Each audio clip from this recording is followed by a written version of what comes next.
Amen. Aujourd'hui, nous allons voir l'un des signes que tu portes du fruit, le caractère transformé. C'est le deuxième signe que tu portes du fruit, le caractère transformé. Le caractère transformé.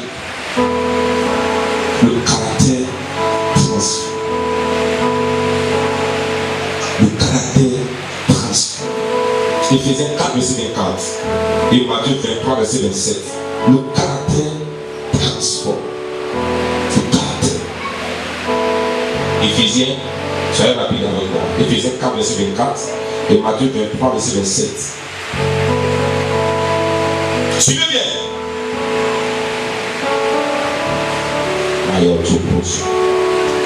Matthieu 23, verset 27. Matthieu 23, verset 27. Malheur à vous. Malheur à vous. Scribes et pharisiens. Scribes et pharisiens. Hypocrites. Hypocrites. Parce que vous ressemblez à des sépulcres blanchis. Vous ressemblez à des sépulcres blanchis. Qui paraissent beaux. Qui paraissent beaux. Au dedans. Au dehors. Au dehors et au dedans sont pleins d'ossements de mais mort. au dedans sont remplis d'ossements de mort. Et de toute espèce d'impureté. Et de toute espèce d'impureté. Éphésiens 4, verset 24.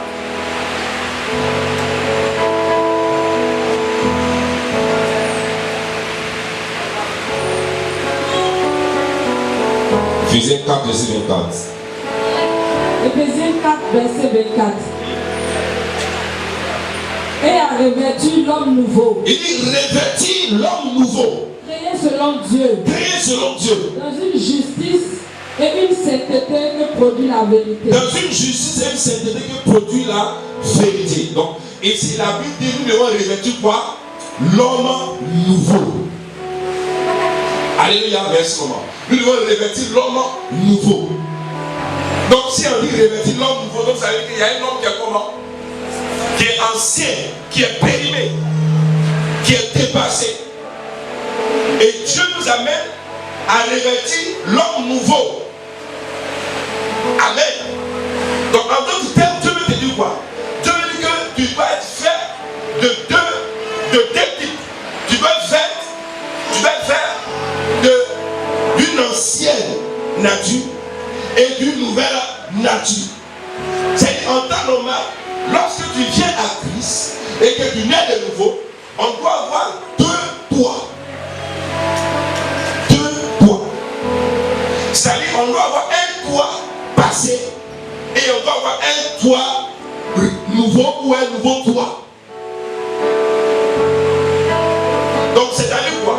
C'est-à-dire que tu dois avoir une ancienne nature et une nouvelle nature.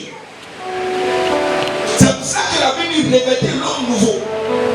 L'un des problèmes de l'église et des hommes, et qui fait vraiment que souvent l'église est une discréditée, c'est que souvent nous nous attardons sur l'aspect superficiel et nous méprisons l'homme intérieur, c'est l'homme qui est en toi. Parce que nous sommes considérés deux parties. Il y a la partie physique, c'est-à-dire ce qu'on voit. Amen. C'est comme ce monsieur. Ce qu'on voit, on voit sur lui, c'est quoi? C'est le costume, c'est le badge, c'est la cravate, c'est le visage, c'est les cheveux, c'est les chaussures. Ça, c'est lui qu'on voit physiquement. Mais à côté de ce physique qu'on voit là, il y a ce qu'on appelle l'homme intérieur. C'est-à-dire qu'il y a quelque chose d'autre qu'on appelle son deuxième homme. Qu'on appelle l'homme intérieur, qu'on ne voit pas à l'œil nu, mais qui se manifeste. L'homme intérieur, qui déjà appelle le cœur. Donc souvent, les gens ont un cœur méchant. Et quand le cœur est méchant, ça met mal à l'esprit. Souvent, je n'arrive pas à comprendre les gens, l'onction sur des gens, ils prophétisent, ils chassent les démons, ils prophétisent l'onction, ils prophétisent. Et puis après, tu dois le voir encore, il est en train de faire par là. Ils sont des écrivains. La personne que tu as vu qui a prophétisé sous l'onction, tu étais content. Qui a libéré la gloire de Dieu, a Après encore, tu vois cette personne en train d'insulter, en train de dénigrer, en train de se comporter mal, en train de parler très méchamment aux autres. Donc il y a un problème.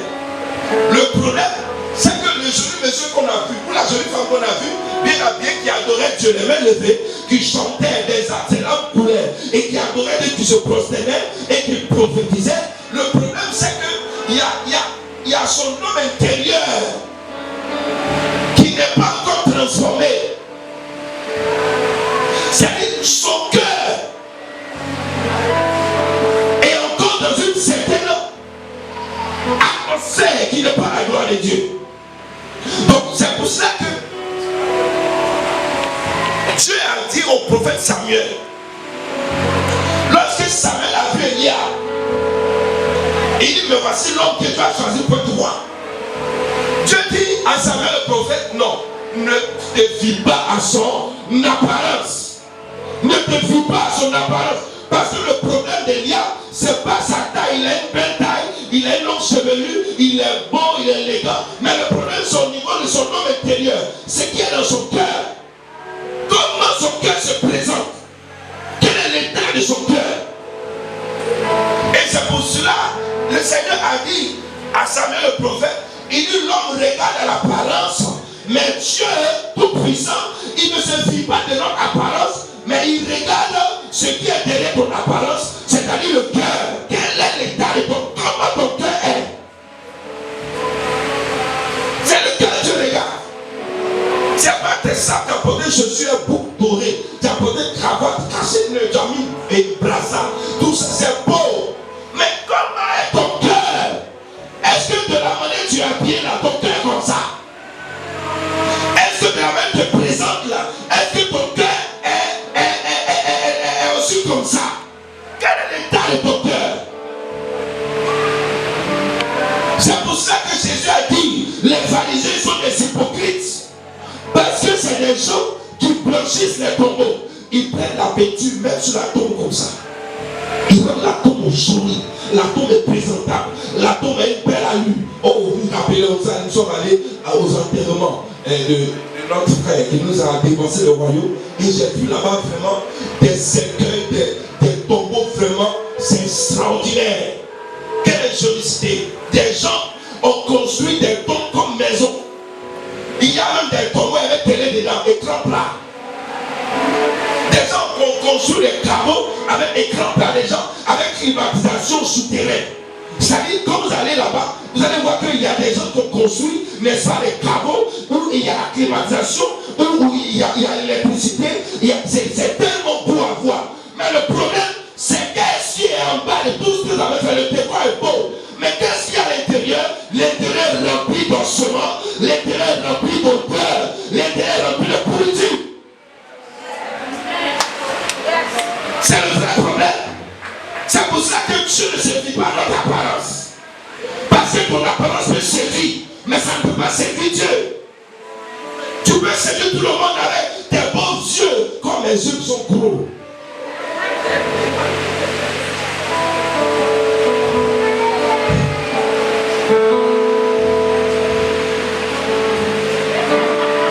Tu peux impressionner avec tes vêtements, tes apparats.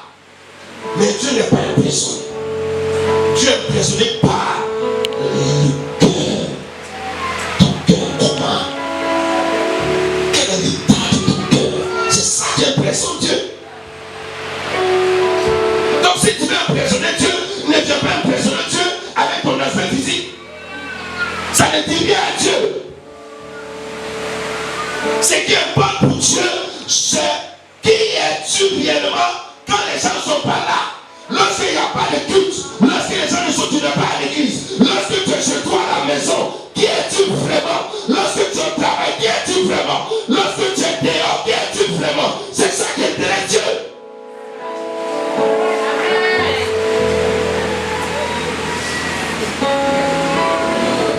Quand tu es à la maison avec ton mari, comment tu es là-bas? Avec tes enfants. Parce que quand on est à l'église, tout le monde danse. Jésus, oh alléluia. Oh Jésus. Mais quand tu de faire ça, tu vas à la maison, tu es comme là-bas.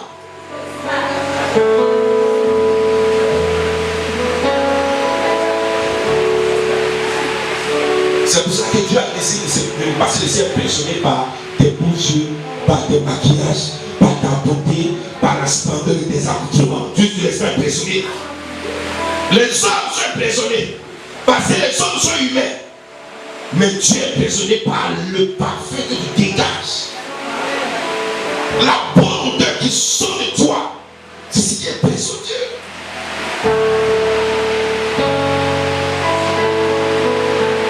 C'est pour cela que lorsque Jacob a trompé son frère Esaü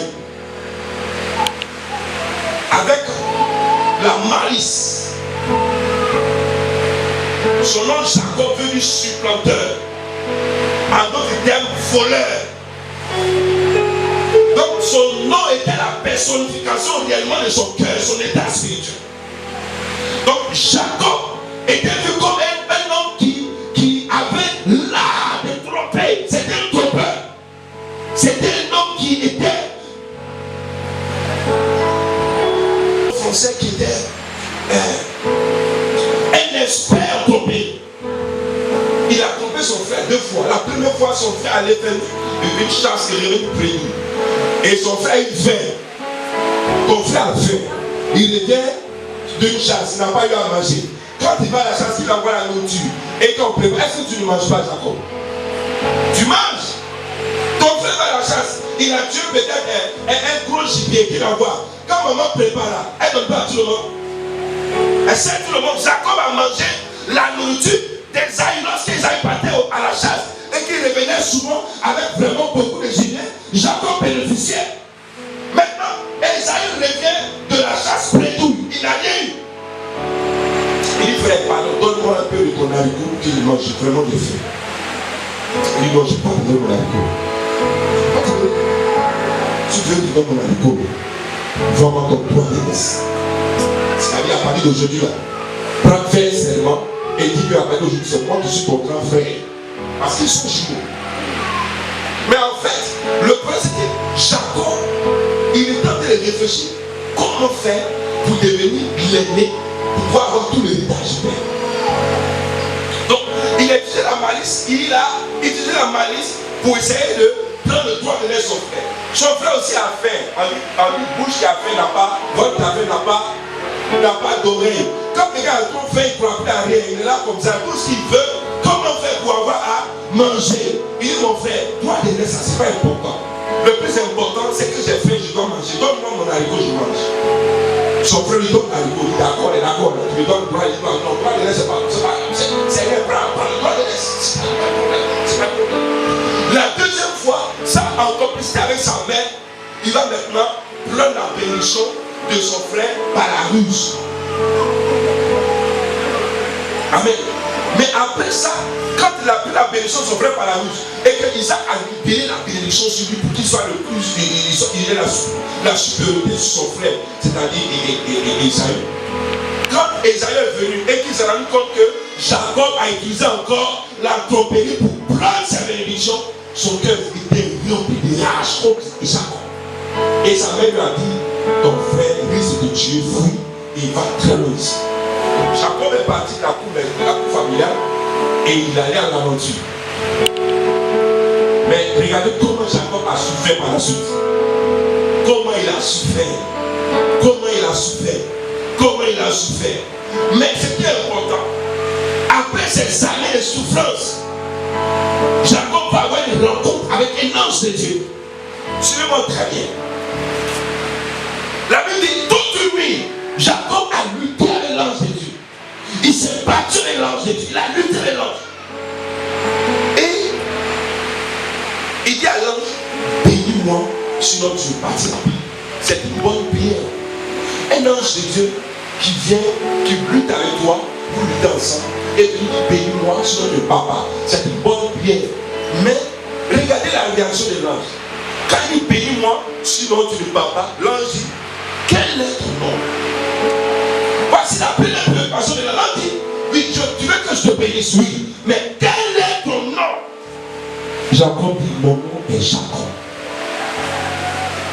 L'ange dit, on ne t'appellera plus Jacob, on t'appellera Israël. Mais comment quelqu'un demande la bénédiction qui change son nom? Vous n'avez jamais remarqué ça? C'est bizarre. Moi je dis bénis-moi. Donc Jacob s'attendait peut-être à sois le meilleur, sois le plus grand, prospère, que tes ennemis meurent, sois un grand patriarche. Il s'attend à des choses extraordinaires, des bénédictions prononcées par l'ange. L'ange a parti des bénédictions. L'ange a dit, quel est ton nom? Le problème de Jacob, c'était son nom. Et son nom était le symbole de son cœur. Son problème là, c'était ça son vrai problème. Son nom était la personnification de l'état de son cœur. Son cœur est un cœur de trompeur. Donc quand Dieu veut libérer la grâce, il dit non, le nom que tu portes n'est pas bon. Ton cœur n'est pas bon. Il faut qu'il change d'abord. Avant que certaines choses se prédisposent. Avant que certaines choses se mettent en place, ton cœur va changer. C'est pour cela qu'il y a eu Jacob. Et après il y a eu Israël. Son premier nom c'est Jacob, le trompeur, le menteur, le voleur. Et son deuxième nom c'est Israël, celui qui a vaincu les hommes et qui a vaincu Dieu.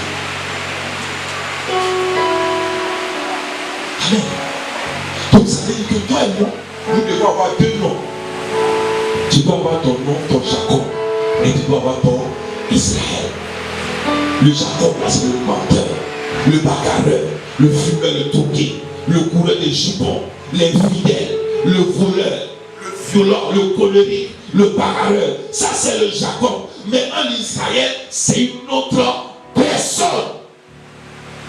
Ce n'est plus le Jacob voleur que tu connais. Maintenant, c'est un autre Jacob, mais on l'appelle pas Jacob menteur, mais on l'appelle Israël. C'est une personne qui fait des guerres avec son Dieu, une personne qui, n'est-ce pas, monte dans une certaine victoire avec son Dieu. Ça veut dire quoi? C'est une personne maintenant qui s'est mis dans une position où il se lève dans l'esprit et il obtient beaucoup de choses par ses prières et il reçoit la grâce de Dieu auprès de l'Éternel. Donc le problème c'est que ton cœur va changer. Et il y a des problèmes qu'on a, c'est que les gens refusent que Dieu change leur cœur. C'est-à-dire eux-mêmes, ils ne veulent pas. Dieu fait tout fait. Dieu peut lui donner l'argent, Dieu peut lui donner toutes ces choses. Mais mon cœur, Seigneur, faut le laisser. Ça là, j'ai hérité ça, j'ai pris ça, mon père, laisse ça. Mon père est comme ça, donc moi je suis comme ça. Seigneur, oui, je sais que tu veux quand même bénir, je sais, mais le cœur là, il faut laisser. Que Dieu s'intéresse à ton cœur, il est dans ton cœur. Si tu es né de nouveau et que les mêmes choses que tu as pratiquées hier dans ta vie passée se retrouvent encore dans ta vie, il y a problème.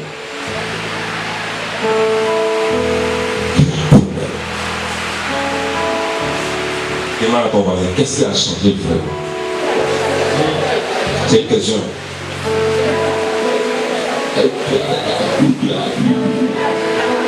Quand ça sort bien, le mot là, qu'est-ce qui a vraiment changé vraiment toi?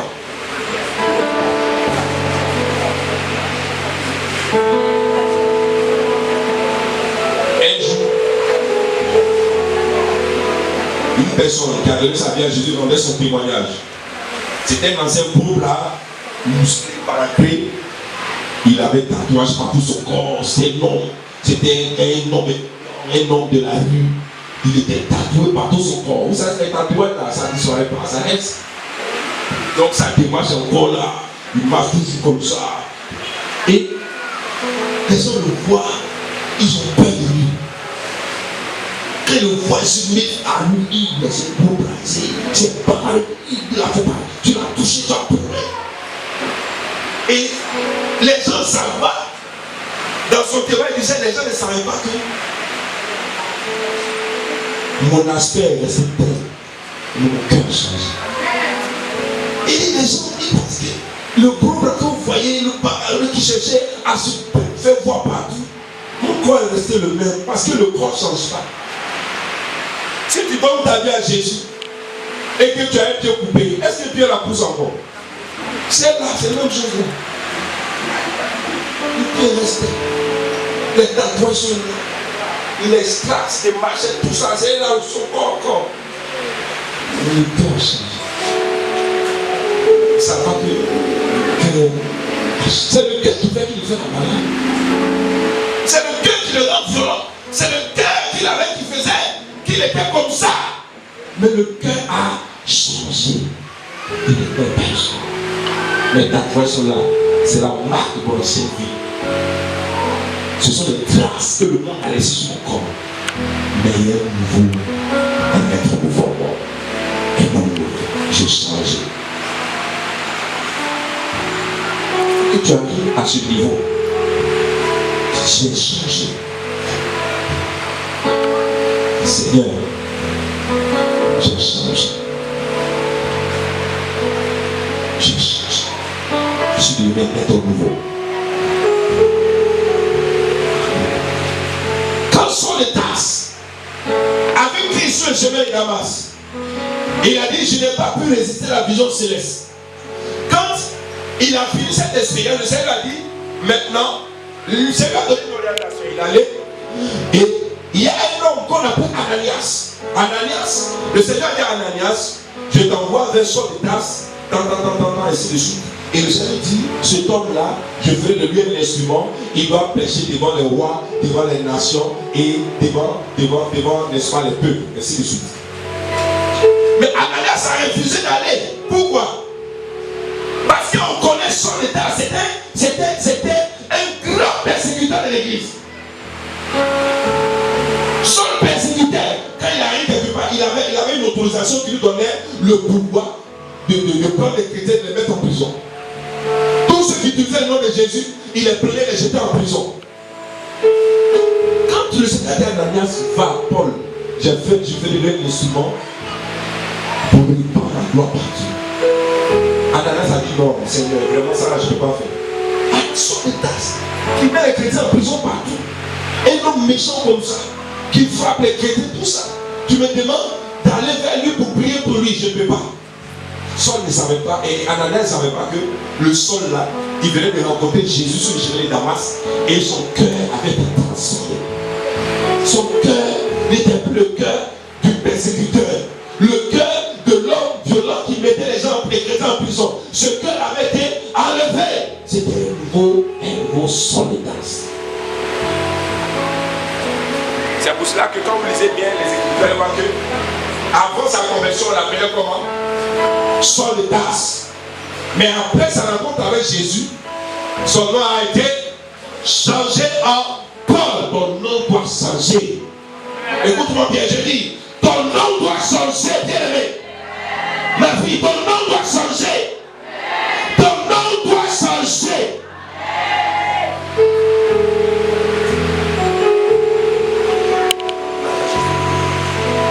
Gloire à Jésus. Gloire à Jésus. La Bible dans Romains 12, verset 2, il dit, je vous en supplie, à la compassion de Christ, offrez vos corps comme quoi? Un sacrifice. Tu dois permettre de te transformer. Si tu n'as pas la volonté, tu ne peux pas avoir les transformations. Tu dois avoir cette volonté, cette soif de laisser Christ entrer et transformer ton cœur réellement. Si ton cœur n'est que de pierre, laisse Christ briser ce cœur de pierre pour faire un cœur de chair.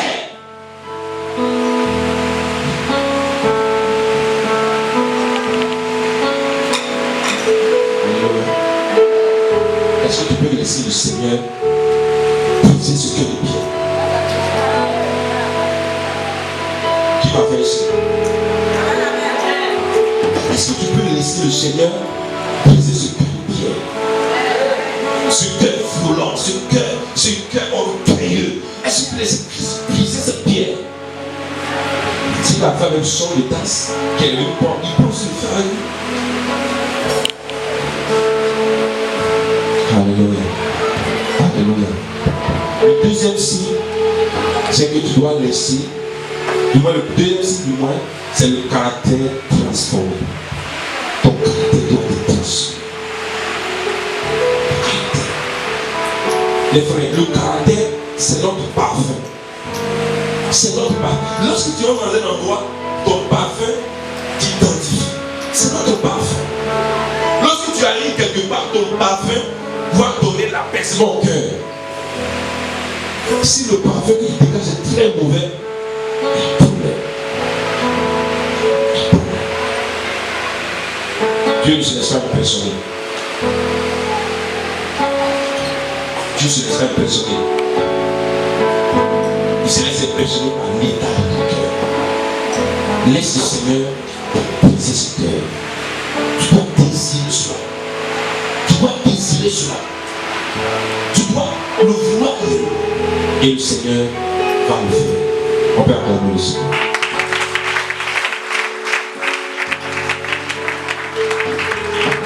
Alléluia. Acclame bien, acclame bien. Si Saul est devenu Paul de Paul, c'est que tu peux acclamer. J'ai dit, si Saul est devenu Paul, c'est que tu peux acclamer. Parce que tu auras un passé, tu auras un présent. Dieu est créé en toi. Et toi un nouvel homme. Je sors. Tu es une nouvelle personne. Suivez-moi dans l'esprit. Laisse le Seigneur